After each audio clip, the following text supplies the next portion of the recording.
Happy Friday, everybody. Happy Friday. Happy Friday. Hope all is well. Can you hear me? Can you see me? Can you hear me?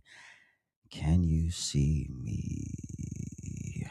We'll wait for confirmation. We're still not on TikTok, but we are on Twitch. We're on Kick. We're not on Facebook. Um, we're on YouTube and we're on X. Um, if somebody follows me on X, would you do me a solid and just shimmy over there right quick and share the stream? Apparently, there's some technical issues with Restream and X, and I don't even care at this point. All right, so um, you didn't ask questions yesterday because I was on the phone at work. Well, sounds personal. All right, cool. So I slept terribly. I look terrible. I feel terrible. It's terrible. Everything's terrible.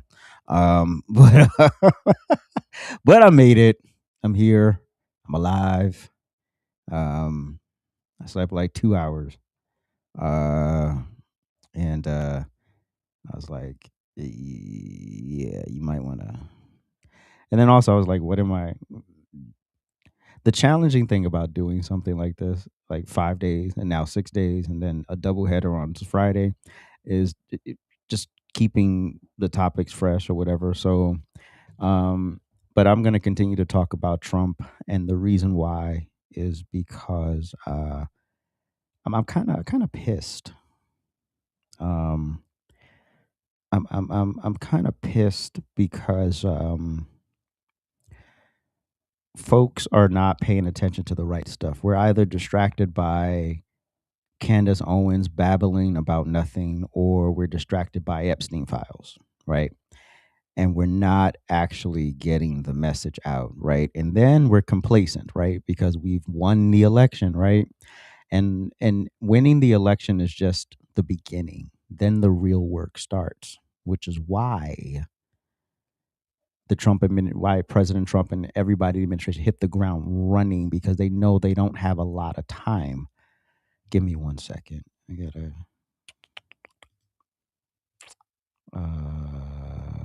do not disturb.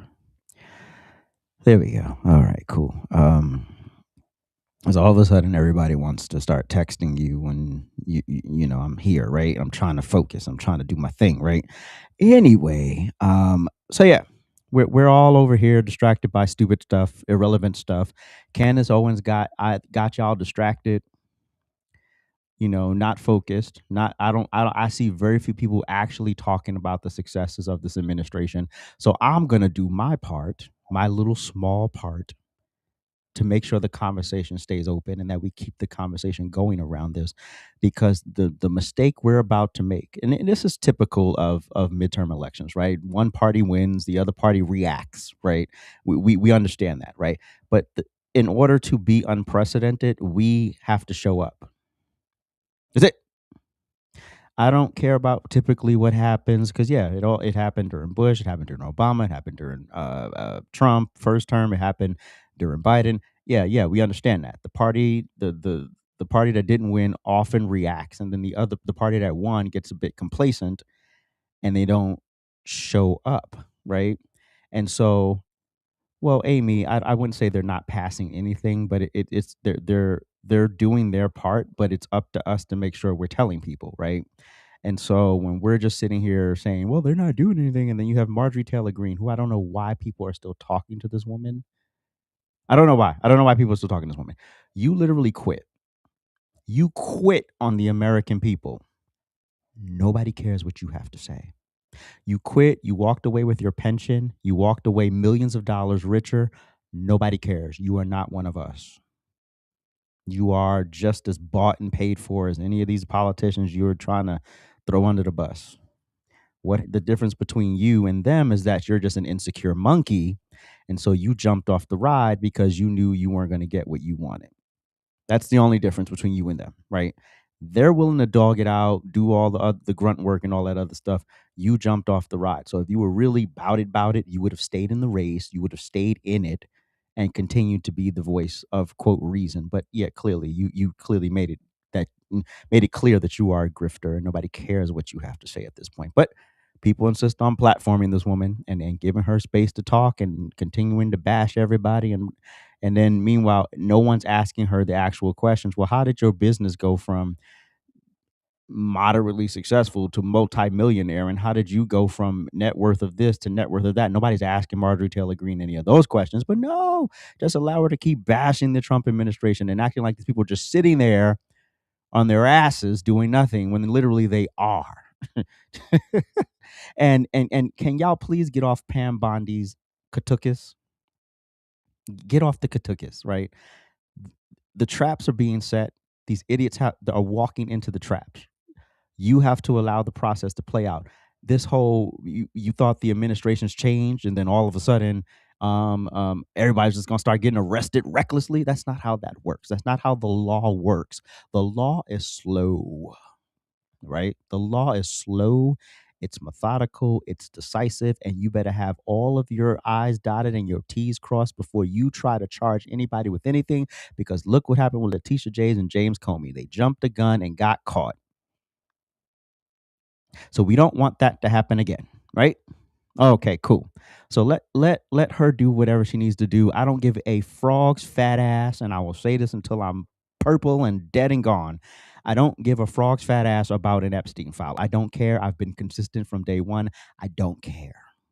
Not that I don't care about victims. I don't care about the propaganda. I don't care about the fake outrage. I don't care about all of a sudden we care about victims. I don't care.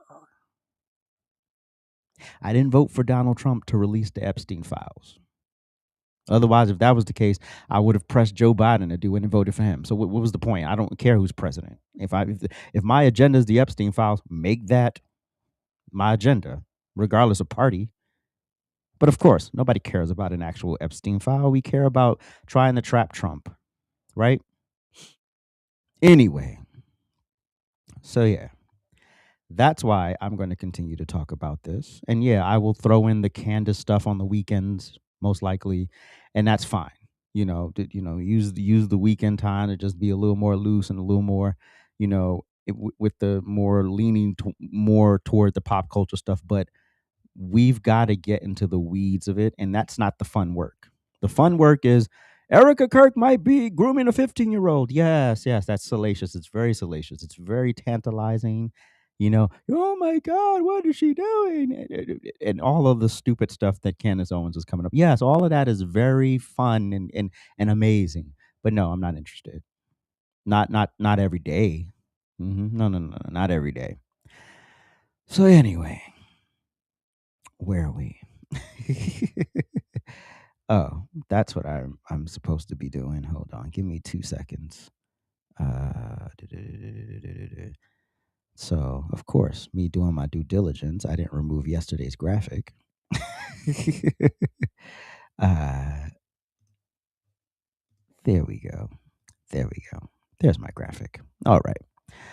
Actually, let's be consistent with the yellow, just shade of yellow. Yeah, cool. All right. So let the president cook. First of all, he has 4 years to turn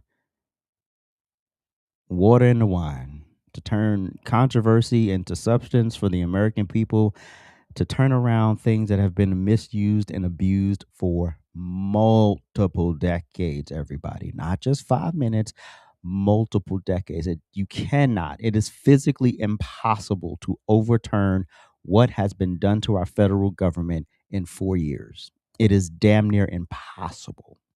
I'm not saying he can't do it, but there's some things he's going to have to leave on the table, unfortunately. And hopefully, God willing, we get Vance or Rubio in there for 2028 and we can continue the good work. But to sit here and be disingenuous and to be impatient and to be just downright stupid and allow your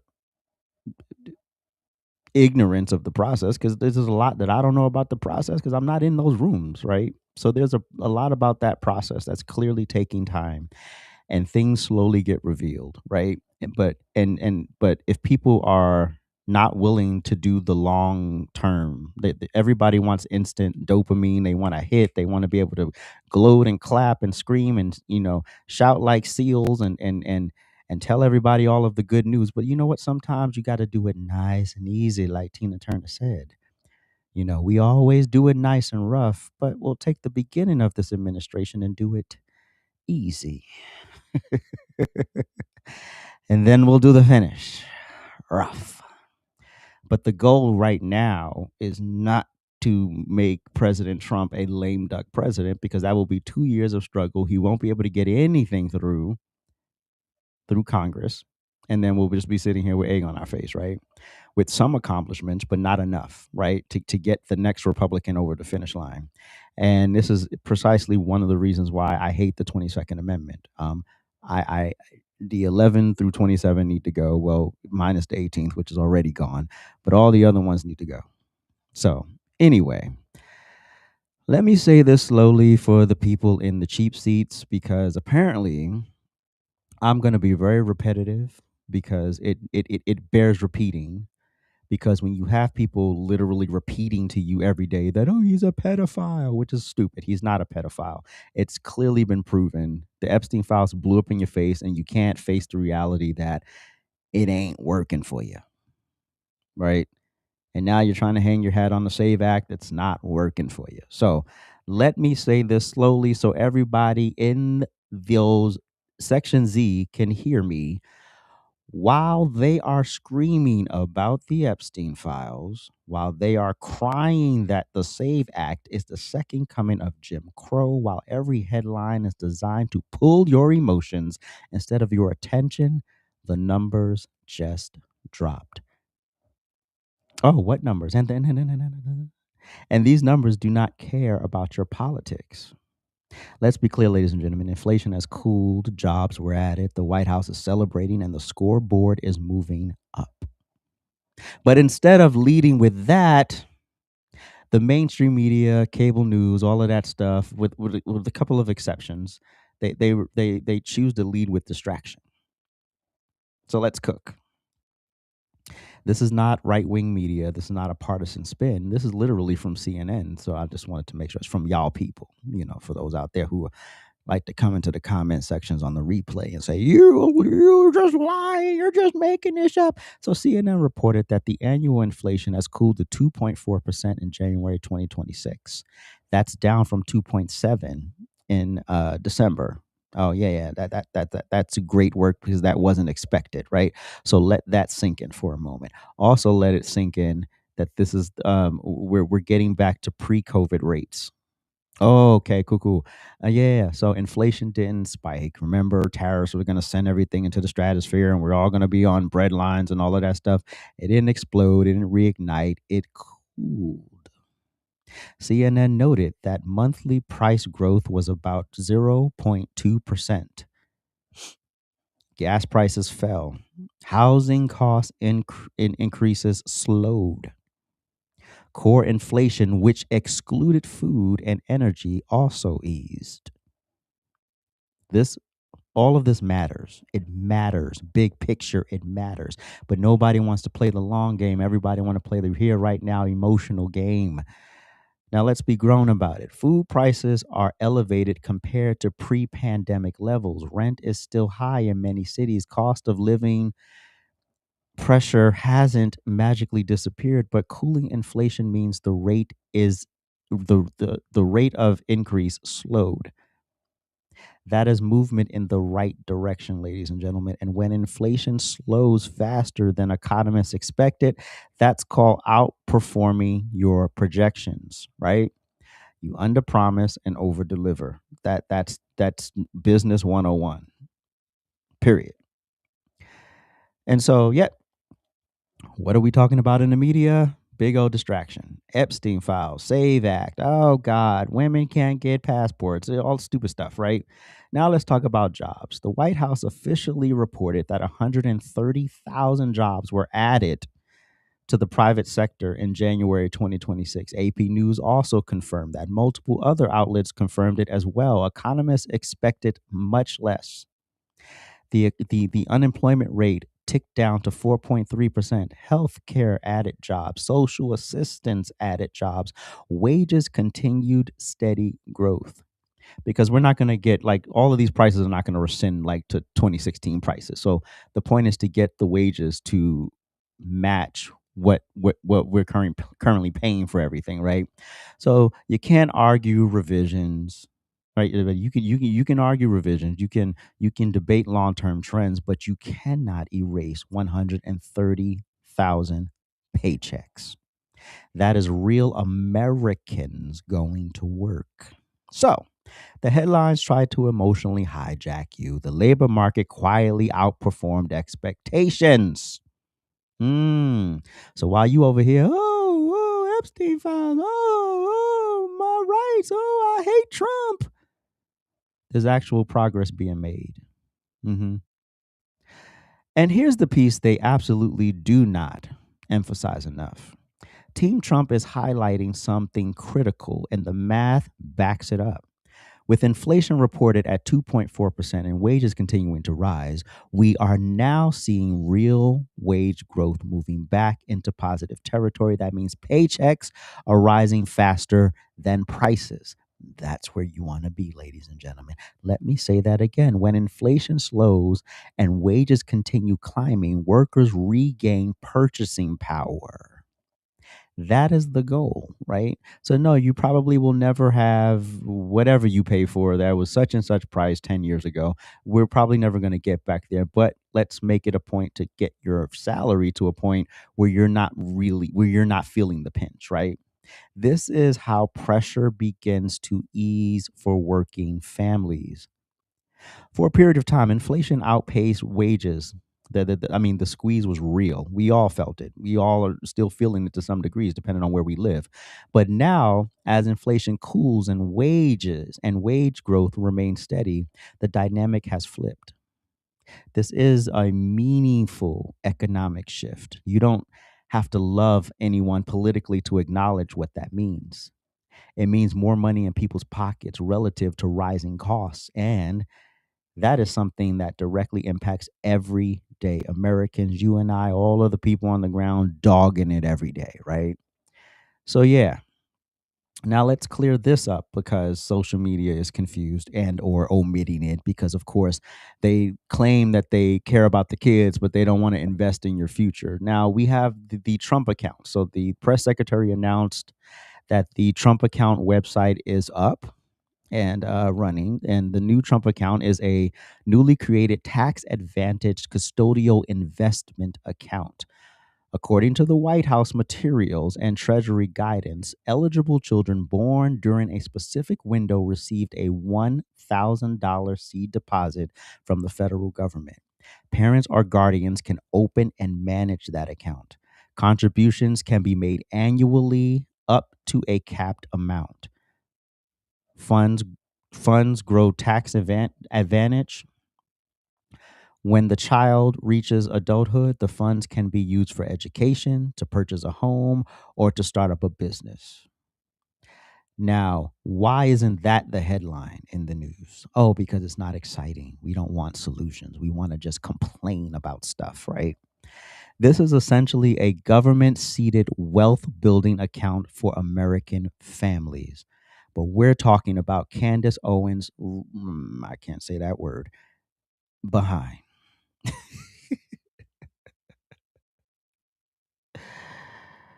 You can argue whether it's good policy, you can debate long term costs, but you cannot say it doesn't exist.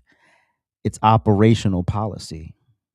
And while that rolls out, the media cycles are consumed literally with drama. Oh my God, the SAVE Act is taking rights from people. Shut up. It's not. Now let's go to the Border Patrol data because I want to talk about the successes of this administration. The Border Patrol data shows a dramatic drop in illegal crossings and enforcement encounters compared to previous years. According to the official U.S. Customs and Border Projection statistics, in January 2026, the southwest border recorded 6,073 apprehensions. For the first quarter of fiscal year 2026, which is October to December 2025, Border Patrol recorded 91,603 total encounters nationwide, marking one of the lowest starts to a fiscal year in modern history. In December 2025, Southwest border apprehensions were at about 6,478, representing a significant year-over-year decline. Border Patrol also reported multiple consecutive months with zero migration releases into the interior of the United States. Those are measurable enforcement statistics. Now, immigration data is complex, obviously, right? But the narrative that nothing is happening does not align with enforcement statistics showing historical low encounters and reduced releases.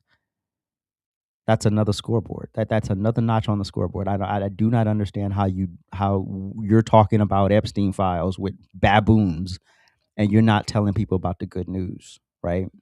Now let's talk about the Trump RX initiative. We talked about this earlier this week. Promoted by the White House, aims to expand access to discounted prescription drugs through negotiated pricing mechanisms. Critics say it's limited, supporters say it's a start. That's literally what I said. You got to start somewhere, right? You think Amazon was built out into this magical machine that was delivering packages the next day or even the same day overnight? No, they had to build up to that. But it's literally policy in motion. So share the good news with the people and lower drug pricing efforts directly impact seniors, especially. We all of a sudden you remember, oh, they love the seniors, right? Oh, now you don't love them, right? Because a solution was created, right? This literally helps seniors and working families, but we don't want to talk about that. Now let's talk about the large tax and spending package known as the One Big Beautiful Bill, extending and modified tax provisions, including family focused benefits, and created the Trump accounts that I just spoke about. It also included border funding provisions. Whether you love it or hate it, it is legislation with structural impact. You gotta let this man cook. You couldn't say, could I have battle rapped anything like this for the Biden administration? If I wish I could. Honestly, I wish I could have got up to the mic and said, President Joe Biden is doing all of these great things for America. But unfortunately, we couldn't say that, right? And that's why his polling numbers were so low. That's why his approval rating was in the toilet. That's why Kamala Harris' approval rating was in the toilet, because they were ineffective. And the reason why they were ineffective is because they got the job the wrong way. But we're not going to talk about that right now. Oh, okay. And then we're not going to talk about the records that the financial markets hit last week. We're just going to ignore that, right? Literally, a historical record hit last week, and we were talking about monkey memes, a Lion King meme. Distracted. Markets are not emotional activists. They respond to earnings, they respond to interest rate expectations and economic outlook. If the market is rising while inflation cools and jobs grow, that's a macroeconomic alignment. Now, another thing of cornerstone of dispute, which is gas prices. Now, gas prices contributed significantly to the cooling of the inflation number. Energy price moderation directly reduces consumer strain. Boom. That's why CNN specifically cited falling gas prices as a factor in lowering the CPI reading. But we don't want to have that conversation. Now let's address the people who are talking, "Oh my God, food prices haven't gone down." You're correct. They have not dropped significantly, right? Many grocery categories remain elevated. But here's a fact adults need to understand. Pull up the big ones that are getting paychecks, right? Not the SNAP people, right? We don't care. You should overpay for everything. The federal government does not control your local grocery store markups. Okay. So you attacking President Trump for something he has no control over, you look crazy. It does not set it does not set the tax rate for your county. It does not set the tax rate for your city. No, no, no, no, no. You have to go to your local leaders for that. You can't look to the president. He can't tell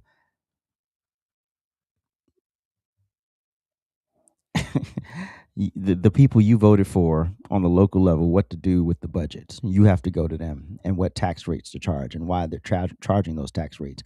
Those are questions you need to ask for your local leaders, but you probably won't go ask those questions because generally, especially in these major metroplexes, densely populated metroplexes, you're scared of Democrats. You're scared to ask them questions because they'll avoid it, talk around it, talk over it, under it, through it, but never actually directly answer your question. So, when you look at your receipt, understand which level of government affects which portion of the price you're looking at. Macroeconomic cooling does not instantly reverse local taxation structures. I repeat, macroeconomic cooling does not instantly reverse local taxation structures. I will do a Dr. Umar right now. Macroeconomic cooling does not instantly reverse local taxation structures. That's not how economics work.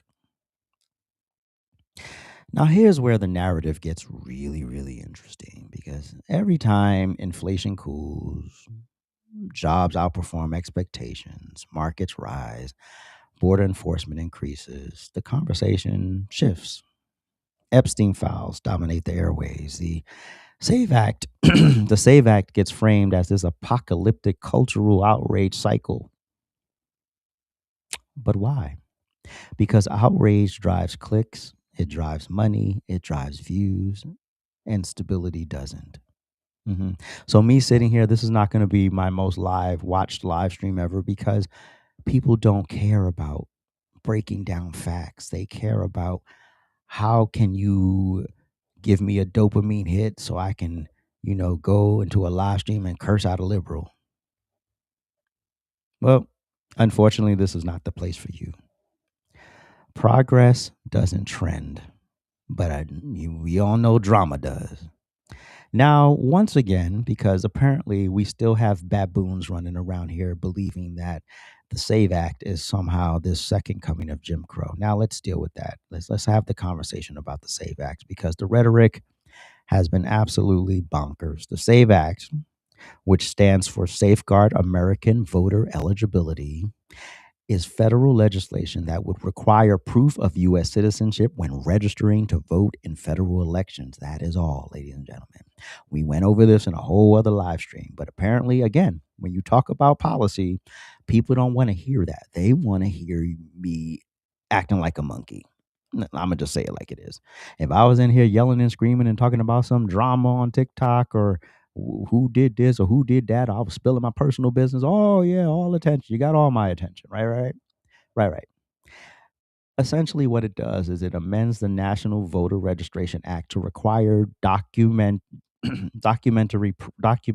documentary proof of citizenship with things like a U.S. passport, a birth certificate, a certificate of naturalization, or other federally recognized proof of citizenship. It does not cancel existing voters automatically.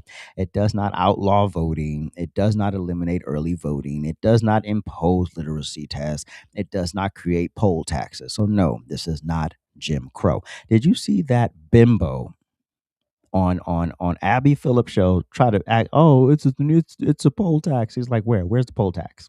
Where is the poll tax in the legislation? Oh, it's not there. So you just want to rile up black people.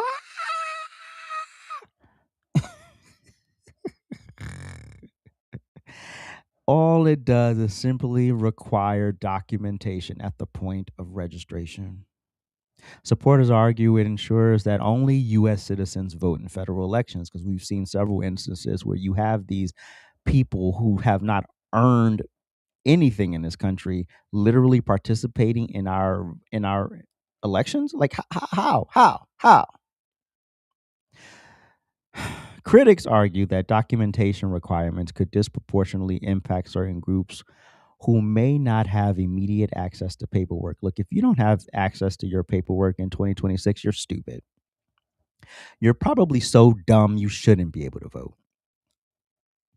If you can't figure out how to get the proper documentation in this well connected time period in our lives, I don't care. I really don't care. Like how much more redundant and reductive and remedial and R word does it have to be for you? You can sit up here on these $2,000 devices arguing with your boo all day, but you can't figure out how to put in a Google search engine how to get my birth certificate? Oh, I know. It's such an arduous task. You can't figure out how to get to the DMV? You really that stupid? If you're that stupid, you shouldn't be voting because more than likely you don't even know what the hell you're voting for. You can't even figure out the basics. How the hell you going to figure out the more intricate stuff? Just dumb.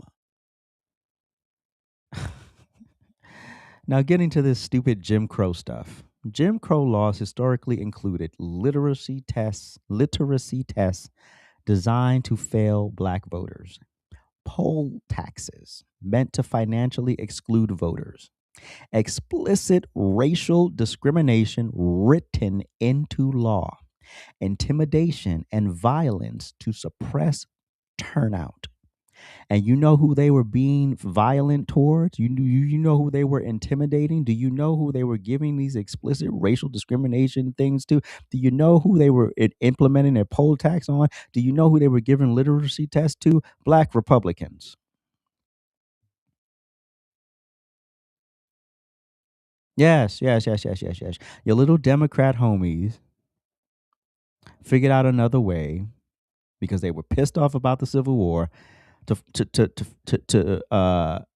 suppress your actual right to participate in the voting process. So spare me the donkey meat. The SAVE Act, as written, does not include any racial language, does not impose financial barriers, and does not include literacy requirements. You can argue about access, you can argue about administrative burdens, you can argue about implementation, but equating proof of citizenship documentation with segregation era suppression laws is a rhetorical escalation, not a literal one. That's why the bimbo whose video I played yesterday could not articulate to Scott Jennings what she was actually talking about because she had no facts and no evidence. She probably didn't even read the damn legislation. She probably didn't even read the act. And if we're going to have this debate, let's at least argue the actual text of the bill instead of these historical metaphors. I'm not interested in your feelings because serious policy deserves serious analysis. Now, the bigger point, you don't have to worship a politician to recognize economic indicators. You don't have to ignore flaws to admit improvement. And you don't have to. But if you're honest, if you are truly, truly being real with yourself, and I mean totally honest, cooling inflation plus job growth plus rising markets plus policy rollouts is not collapse. But y'all planning another No Kings rally.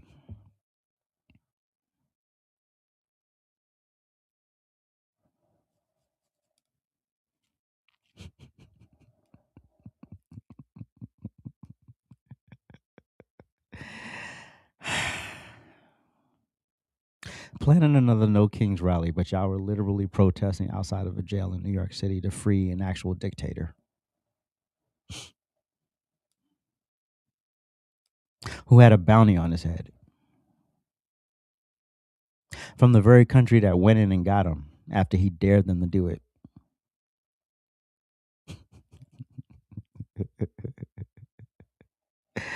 Ah, I swear, you people are insufferable at this point. But here's the reality. When numbers improve, the noise gets louder. The distractions get bigger. They get more boisterous. They pull out all of the pomp and circumstance to just keep you away from any progress that might be made. But when paychecks increase, the outrage machine intensifies even more. When inflation cools, the distraction, the campaign accelerates to all time highs. Right? Look at the A block of all of many of these major news networks. The A block is never filled with Trump accomplishments. It's filled with what can we critique? What can we try to nitpick at to find flaws in? Because no legislation is going to be perfect. I'm sorry to break the news to you. Not a one of them is ever going to be perfect and is going to satisfy everybody in the land, right? They distract you because if you start watching the scoreboard instead of the circus, their narratives fall apart. And that's what they don't want. They want you whipped up, emotional, going to the polls for the 2026 midterms to make a bad decision, to make a terrible decision. And once narratives fall apart, powers shift. And they don't want that. They don't want Republicans to maintain the House and the Senate. They don't want them to make any gains in any other elections across this country, right? So they throw emotional stuff at you, salacious stuff at you with no context, right? You even had this musty Somalian, Ilhan Omar, calling Donald Trump a pedophile on her. How is this woman still in the United States at this point? How? I don't get it. I don't get it. But anyway, stop letting these people rent space in your head with constant chaos. All you have to do is look at the data. Watch the trends and follow the receipts, because while they're busy trying to distract you, the economy is still moving. And whether they like it or not, results speak louder than headlines. Now, when you come over here to the lunchtime rant, I'm not giving you emotionalism. I'm giving you actual facts. I'm not giving you vibes. Uh-huh. I'm giving you the reality of the situation. And the reality of the situation is most people don't care about details. You know what they care about? A dopamine hit. That's what they care about. They care about stupid stuff. hmm Yes. So stop letting these people distract you, ladies and gentlemen, because we do not care. Anyway, I made it. um, I I will see you all tonight for the rant experience. Um, that's the variety show that we do every Friday. It's at 7 p.m. Eastern Standard Time. So do not show up at 8 o'clock because I won't be there. Well, the replay will be there, but I won't be there live. So if you want to catch it live, you can catch it live tonight at 7 p.m. Eastern Standard Time, right here, wherever you're watching from. And once again, the Lunchtime Rant with AJ is now 5 days a week. So we will be in the mix Monday through Friday at 12 p.m. Eastern Standard Time. And then we have the Weekend Rant with AJ, which is Saturday, which will be tomorrow actually at 12 noon.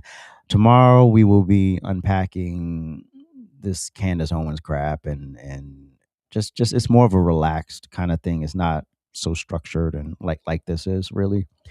Even though this isn't really that structured, but it's not as it's no some notes and it's just literally me just talking off the fly.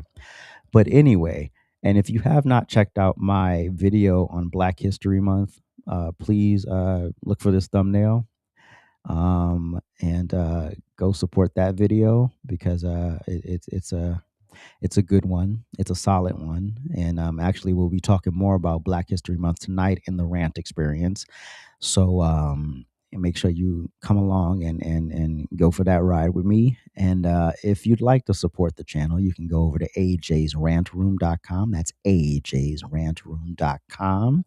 I'm also trying to I'm trying to head out to Arizona for AmFest later on this year. And it's not going to be cheap to be a vendor. The baseline to be a vendor is $5,000. And so I'm going to need some support with that. So if you can go to givesendgo.com/AJ's Rant Room or scan that beautiful red QR code and drop a coin in the bucket, I'd most appreciate it. If you'd like to buy me a coffee, you can go to buymeacoffee.com/AJ's Rant Room, or you can scan this beautiful QR code. And if you'd like to drop an offering in the virtual collection plate, we accept cash apps as well at AJ's Rant. If you don't see this beautiful logo, that ain't me. So stay woke. Anyway, support my other socials. That's X, that's Instagram, that's YouTube, and that's TikTok. Support me across platforms. Definitely will appreciate it. TikTok is probably gonna fall off of here soon. I have an account warning over some stupid stuff. Maybe I'll talk about that tomorrow too. That the stupid TikTok account warning. Yeah, I'll talk about that as well. But yeah. I will see hopefully all of you and a few more tonight at 7 p.m. Eastern Standard Time for the RANT experience. And please make sure you like the stream, make sure you share it, make sure you comment, make sure you subscribe. I appreciate it. Oh, yeah, Lee got me there. Yep, like, share, comment, subscribe. If you're a new subscriber, hit that notification bell and support a brother out, you know. Anyway, thank you all so much for tuning in. And hopefully, I was informative, and hopefully I got you to think. And we honestly, we really got to start having the intellectual conversation and less of the ratchet, reductive, ridiculous, which is fine. It's fine to do that sometimes. But when I'm seeing 80% non-productive and maybe 5% of we're kind of being productive, and then maybe 15% of we're kind of floating in the wind, that's not going to be enough. That's not going to help us win elections. And it's not going to help this administration actually be effective, right?